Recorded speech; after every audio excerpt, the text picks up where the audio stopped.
بسم الله الرحمن الرحيم. طه ما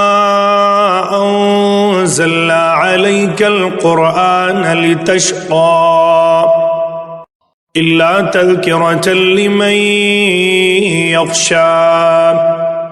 تنزيلا ممن خلق الأرض والسماوات العلى الرحمن على العرش استوى له ما في السماوات وما في الأرض وما بينهما وما تحت الثرى وإن تجهر بالقول فإنه يعلم السر وأخفى الله لا إله إلا هو له الأسماء الحسنى. وهل أتاك حديث موسى إذ رأى نارا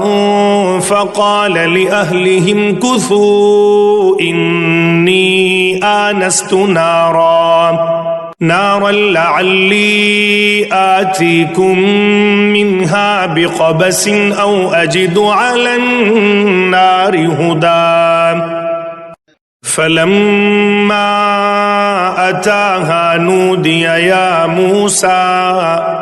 إني أنا ربك فاخلع نعليك إنك بالوادي المقدس طوى وأنا اخترتك فاستمع لما يوحى إنني أنا الله لا إله إلا أنا فاعبدني وأقم الصلاة لذكري إن الساعة آتية أكاد أخفيها لتجزى كل نفس بما تسعى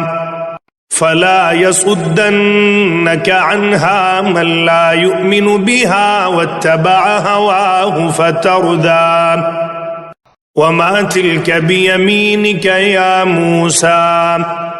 قال هي عصاي أتوكأ عليها وأهش بها على غنمي ولي فيها مآرب أخرى قال ألقها يا موسى فألقاها فإذا هي حية تسعى قال خذها ولا تخف سنعيدها سيرتها الأولى واضمم يدك إلى جناحك تخرج بيضاء من غير سوء آية أخرى لنريك من آياتنا الكبرى اذهب إلى فرعون إنه طغى قال رب اشرح لي صدري ويسر لي أمري واحلل عقدة من لساني يفقه قولي واجعل لي وزيرا من أهلي هارون أخي اشدد به أزري وأشركه في أمري كي نسبحك كثيرا ونذكرك كثيرا إنك كنت بنا بصيرا قال قد أوتيت سؤلك يا موسى ولقد مننا عليك مرة أخرى إذ أوحينا إلى أمك ما يوحى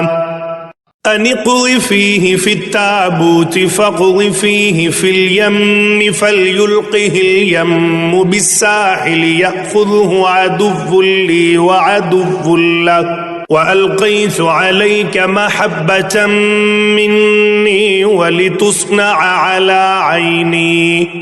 إذ تمشي أختك فتقول هل أدلكم على من يكفله فرجعناك إلى أمك كي تقر عينها ولا تحزن وقتلت نفسا فنجيناك من الغم وفتناك فتونا فلبثت سنين في أهل مدين ثم جئت على قدري يا موسى واصطنعتك لنفسي اذهب أنت وأخوك بآياتي ولا تنيا في ذكري اذهبا إلى فرعون إنه طغى فقولا له قولا لينا لعله يتذكر أو يخشى قالا ربنا إننا نخاف أن يفرط علينا أو أن يطغى قال لا تخافا إنني معكما أسمع وأرى فأتياه فقولا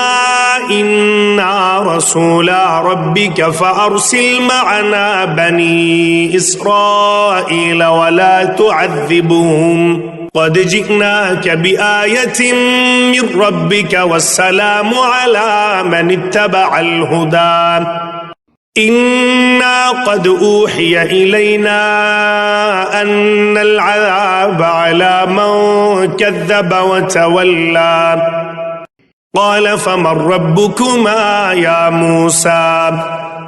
قال ربنا الذي أعطى كل شيء خلقه ثم هدى قال فما بال القرون الأولى قال علمها عند ربي في كتاب لا يضل ربي ولا ينسى الذي جعل لكم الأرض مهدا وسلك لكم فيها سبلا وأنزل من السماء ماء فأخرجنا به أزواجا من نبات شتى كلوا وارعوا أنعامكم إن في ذلك لآيات لأولي النهى منها خلقناكم وفيها نعيدكم ومنها نخرجكم تارة أخرى ولقد أريناه آياتنا كلها فكذب وأبى قال أجئتنا لتخرجنا من أرضنا بسحرك يا موسى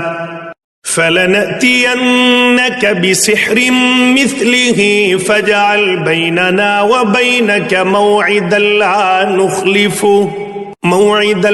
نخلفه نحن ولا أنت مكانا سوى قال موعدكم يوم الزينة وأن يحشر الناس ضحى فتولى فرعون فجمع كيده ثم أتى قال لهم موسى ويلكم لا تفتروا على الله كذبا فيسحتكم بعذاب وقد خاب من افترى فتنازعوا أمرهم بينهم وأسروا النجوى قالوا إن هذان لساحران يريدان أن يخرجاكم من أرضكم بسحرهما ويذهبا بطريقتكم المثلى فأجمعوا كيدكم ثم أتوا صفا وقد أفلح اليوم من استعلى قالوا يا موسى إما أن تلقي وإما أن نكون أول من ألقى قال بل ألقوا فإذا حبالهم وعصيهم يخيل إليه من سحرهم أنها تسعى فأوجس في نفسه خيفة موسى قلنا لا تخف إنك أنت الأعلى وألق ما في يمينك تلقف ما صنعوا إنما صنعوا كيد ساحر ولا يفلح الساحر حيث أتى فألقي السحرة سجدا قالوا آمنا برب هارون وموسى قال آمنتم له قبل أن آذن لكم إنه لكبيركم الذي علمكم السحر فلأقطعن أيديكم وأرجلكم من خلاف ولأصلبنكم في جذوع النخل ولتعلمن أينا أشد عذابا وأبقى قالوا لن نؤثرك على ما جاءنا من البينات والذي فطرنا فاقض ما أنت قاض إنما تقضي هذه الحياة الدنيا إنا آمنا بربنا ليغفر لنا خطايانا وما أكرهتنا عليه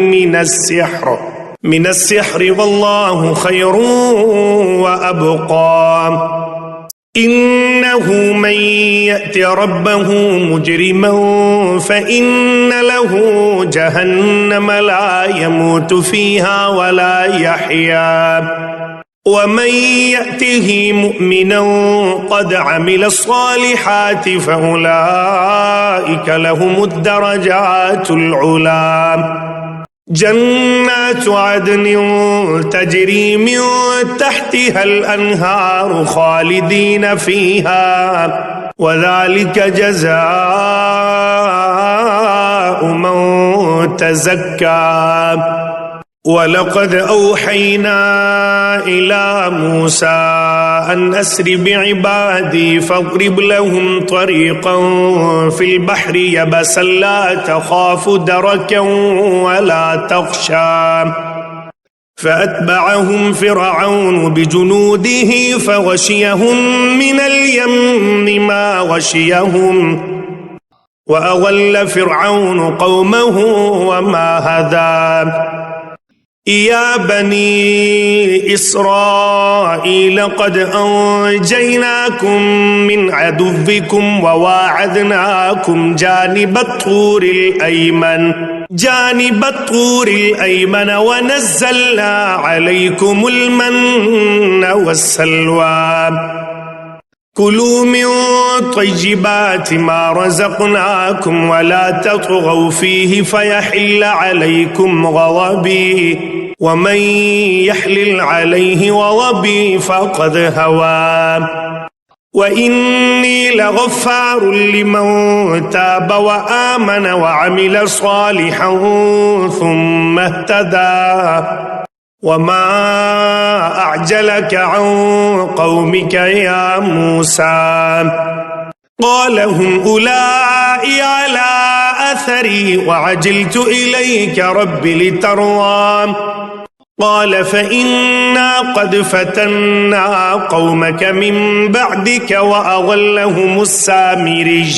فرجع موسى إلى قومه غضبان أسفا قال يا قوم ألم يعدكم ربكم وعدا حسنا أفطال عليكم العهد أم أردتم أن يحل عليكم غضب من ربكم فأخلفتم موعدي قالوا ما أخلفنا موعدك بملكنا ولكننا حملنا أوزارا من زينة القوم فقذفناها فكذلك ألقى السامري فأخرج لهم عجلا جسدا له خوار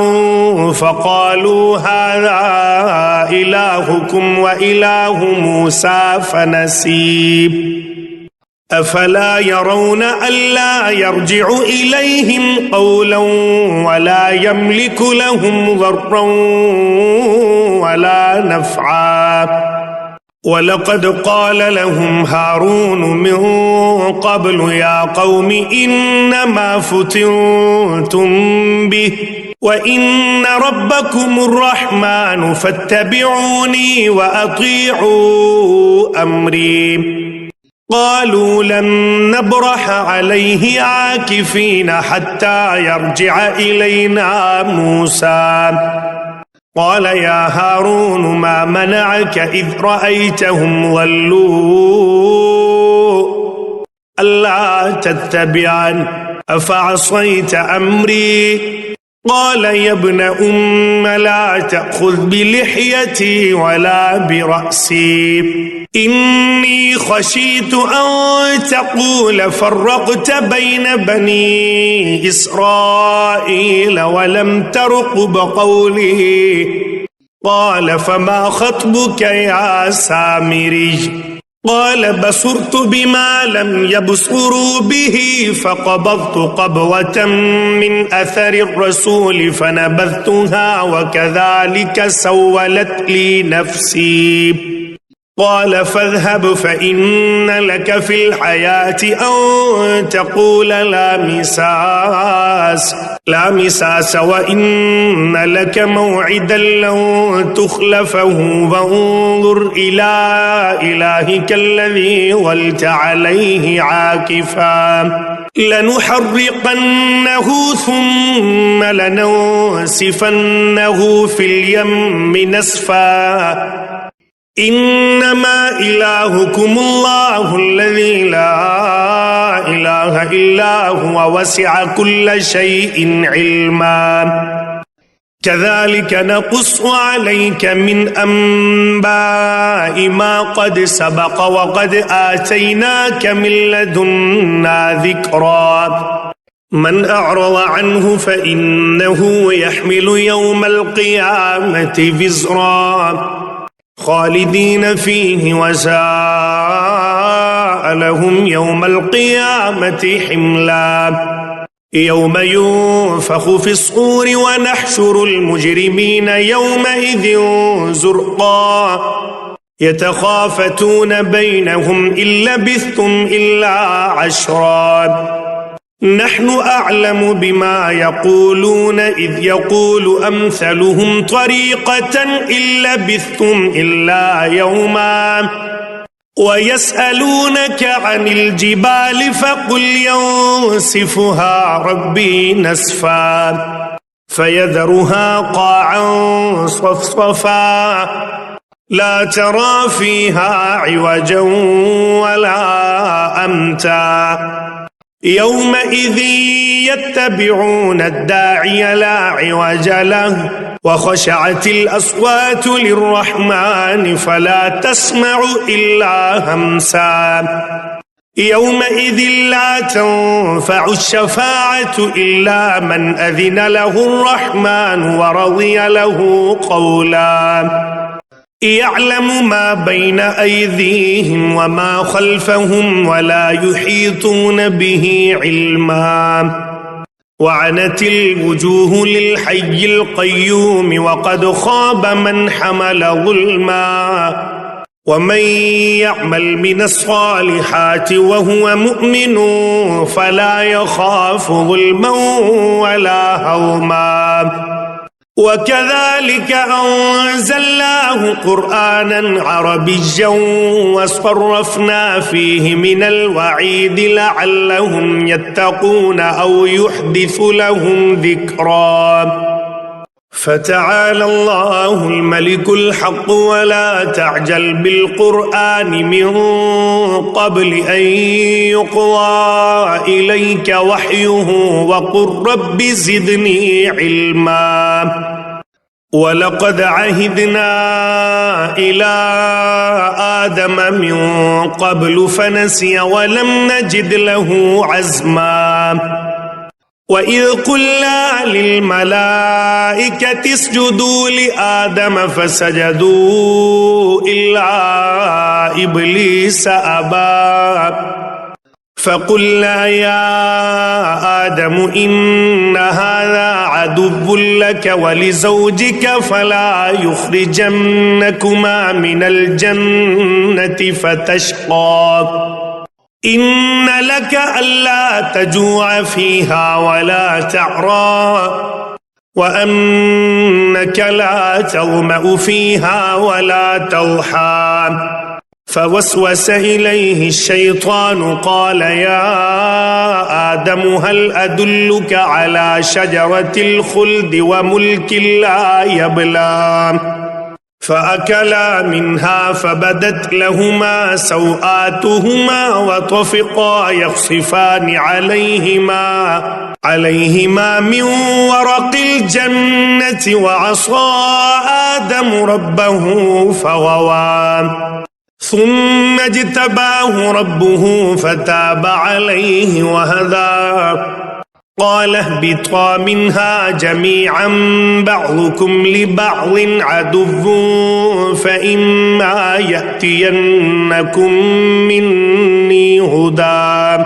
فمن اتبع هداي فلا يضل ولا يشقى ومن أعرض عن ذكري فإن له معيشة ضنكا ونحشره يوم القيامة أعمى قال رب لم حشرتني أعمى وقد كنت بصيرا قال كذلك أتتك آياتنا فنسيتها وكذلك اليوم تنسى وكذلك نجزي من أسرف ولم يؤمن بآيات ربه ولعذاب الآخرة أشد وأبقى أفلم يهد لهم كم أهلكنا قبلهم من القرون يمشون في مساكنهم إن في ذلك لآيات لأولي النهى ولولا كلمة سبقت من ربك لكان لزاما وأجل مسمى فاصبر على ما يقولون وسبح بحمد ربك قبل طلوع الشمس وقبل غروبها ومن آناء الليل فسبح وأطراف النهار لعلك ترضى ولا تمدن عينيك إلى ما متعنا به أزواجا منهم زهرة الحياة الدنيا لنفتنهم فيه ورزق ربك خير وأبقى وأمر أهلك بالصلاة واصطبر عليها لا نسألك رزقا نحن نرزقك والعاقبة للتقوى وقالوا لولا يأتينا بآية من ربه أولم تأتهم بينة ما في الصحف الأولى ولو أنا أهلكناهم بعذاب من قبله لقالوا ربنا لولا أرسلت إلينا رسولا فنتبع آياتك من قبل أن نذل ونخزى قل كل متربص فتربصوا فستعلمون من أصحاب الصراط السوي ومن اهتدى.